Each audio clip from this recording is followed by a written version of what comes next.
Hello guys! Continuation ito ng ating vlog. Sadya tayo kasi mataas na yung ating video kaya siniparate ko na lang siya. After namin sadya tayo, pumunta kami dito sa Anjengo Fort. 45 minutes away siya galing sa Jatayo. So pagkatapos ng mag-lunch, pumunta na agad kami dito. Yung Anjengo Fort is historical na coastal fort yan siya dito sa Anchotengo, sa Tiruvananthapuram district dito sa Kerala. Ito ay tinayo ng British East India Company noong 1696. Ito ay, ang purpose nila, tinayo nila ito is a trading post and military base, especially for pepper and spices. Pagpunta namin dito guys, wala masyadong tao. And yung entrance dito, wala itong entrance guys. Free lang yung entrance dito. Actually parang out of the way na siya pag sa mga tourist attraction.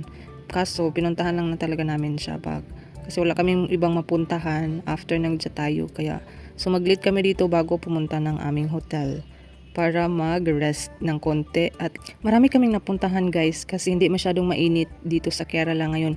Medyo mainit siya pero malamig na mahangin. So hindi mo feel na mainit talaga siya yung weather. So ayun na nga guys, dito kami naglalakad kami doon sa tuktok.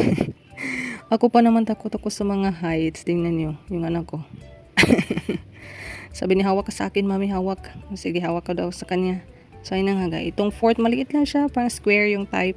Square type yung building na to guys. Wala masyadong tao, konti lang.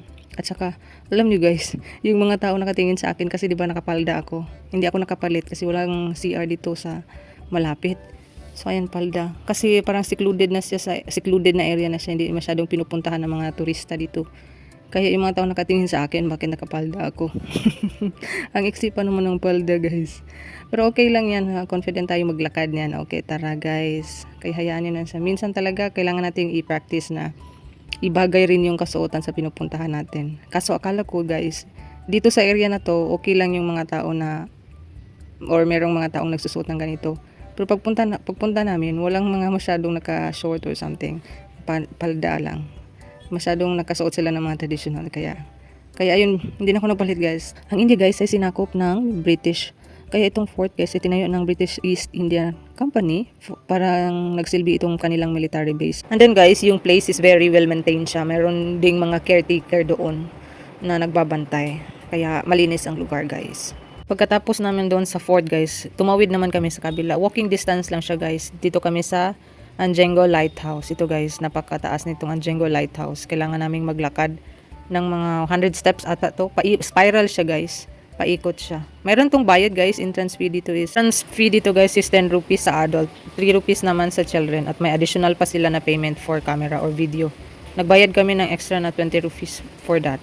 And then ito na nga guys, umakyat na kami dito.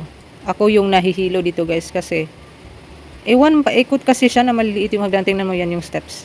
Paikot siya guys, spiral. Hanggang makarating ka doon sa tuktok. Makita mo yung lighthouse. So yung anak ko, tuwang-tuwa naman siya dito guys sa paikot-ikot na hagdanan. Asawa ko pala dyan ang nag-video guys. Yung view niya sa taas guys is panoramic siya. Makita mo yung beach view, yung backwaters, at saka yung panoramic view. Ang ganda guys, yung view. So yun nga guys, lakad lang kami ng lakad dito. Nakakahilo to guys. Kunti lang din yung tao dito guys. At sa baba nito mayroon silang maliit na park. And after that, lakad lang kami ng lakad. Yung anak ko nag-i-enjoy siya. Masaya siya dito. Paikot-ikot. Ako, sobrang hilo. Parang gusto ko nang bumaba, guys. Kasi nahihilo talaga ako. Sabi na ko, pumunta ka na doon sa taas. Tuloy muna natin to. So, ayun, lumakad kami. Lakad hanggang sa makarating sa taas ng tuktok ng lighthouse na ito, guys. Humihinto pala kami dito, guys. Kasi yung lalaki ng nakastripe, sabi niya nahihilo daw siya.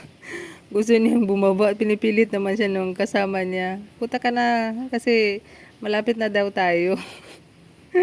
Tingnan pa namin dito sa may unahan din. Medyo matraffic kasi maliit diba yung space. Tapos may bababa na galing doon sa taas. So kaya naghihintayan kami kung sino na yung bababa at sino na din yung papalit sa taas. Para hindi magsiksikan doon at makaakyat kami doon dito sa hagdanan na to. Ito na guys yung huli. Ito, aakyat ka dito sa hagdanan. Ayan, nauna na yung asawa ko kasi natatakot ako. Oh, ayan na guys. Ito na yung view sa taas. Makikita mo yung beach dyan. Yung mga coconut trees. Yan guys. Super ganda ng view. Yan. At saka malamig tong time na to guys. Kasi hindi siya mainit. Mainit siya pero mahangin na umaambon. Kaya malamig siya. So ayan na guys yung ating view sa taas ng lighthouse. Makita mo dyan yung beach. Yan.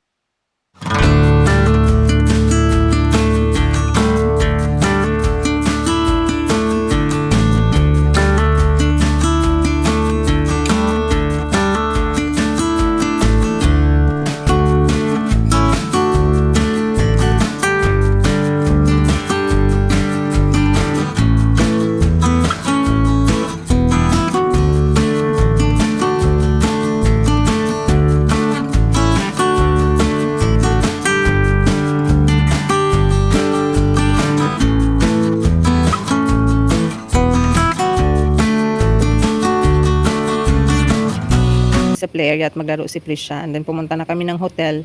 And then pagdating namin ng hotel, sabi ng anak ko mag-swimming daw siya. Kaya nag-swimming kami ng kaunti. Ng mga 1 hour ata. Kami nag-swimming dito. Kasi malamig eh. Sila lang dalawa nag-swimming. Hindi ako nag-swimming. Kasi nilalamig ako. Kaya ayun. Sila lang dalawa ng tatay niya nag-swimming. Pagkatapos namin dyan, umalis na kami. Pumunta kami sa mga beach. Pumunta nga kami sa beach guys. Pagkatapos namin mag-swimming. And then hindi na ako nag-video guys. Kasi yung cellphone ko hindi siya night friendly. Madilim siya paggabi. So after namin, pumunta kami doon sa North Cliff na area. Doon kami nag-dinner. Kumain kami dito sa Trattoria's restaurant. Ang sarap ng pagkain nila. Walang masyadong tao pero masarap yung pagkain. Tapos ina-adjust pa na sabi ko namin na wag yung manghang. So ina-adjust naman nila hindi manghang kaya masarap yung kain nila. Kasi kaming tatlo hindi kami mahilig sa manghang. I have a friend here. Take photo, take photo. I have a friend. Pinky. That's my friend. That's your friend. You want take photo? A video. Any video. Video's fine.